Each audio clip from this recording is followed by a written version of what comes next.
the all-new gallery feature, you can build image galleries like these in a matter of seconds. And in this tutorial, I'll break down this feature and show you how to build something similar. This is the starting point of our build. And this entire row is connected to one of my Shopify products, the whey protein product, as you can see right here. Then this row consists of two different columns, a column on the right and a column on the left. The column on the right contains a few content elements, so the product title, the product price, the product description of this whey protein product, the product variants, and a add to cart button. This column on the left is still empty, and to change this, let's head over to the insert panel, and under product we can find the brand new gallery element.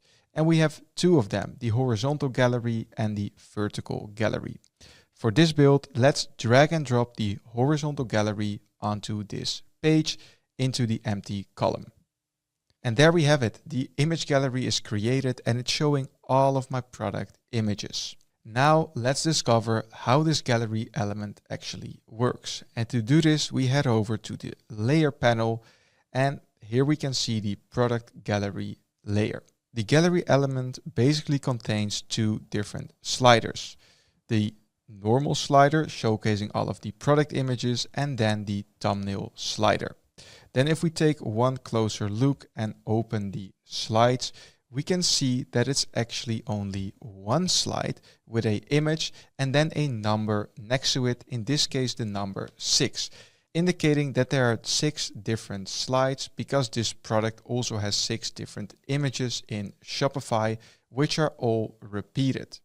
And the same applies to the thumbnail slider. So if we open this layer, we also see one slide with an image with the number 6 next to it, indicating that it's repeating the product images. With the thumbnail slider or the product gallery slider selected, on the right we see the repeat on option, and currently it's repeating on product images. We can also delete the repeat on option, and if we do this, we can fill in custom content or a custom order of content. Let's delete the repeat on option for the product gallery slider and do the same thing for the thumbnail slider, and now there's only one image because there's just one slide. And to create more slides, we duplicate the slides and then we can fill in other content.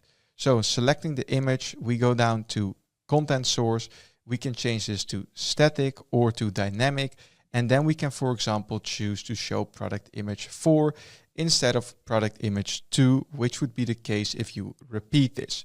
So let's select product image 4, then go to the thumbnail slider element, duplicate a slide, select the image, and then also change the featured image to product image 4. And now if we preview, you can see that we have created a custom image gallery element.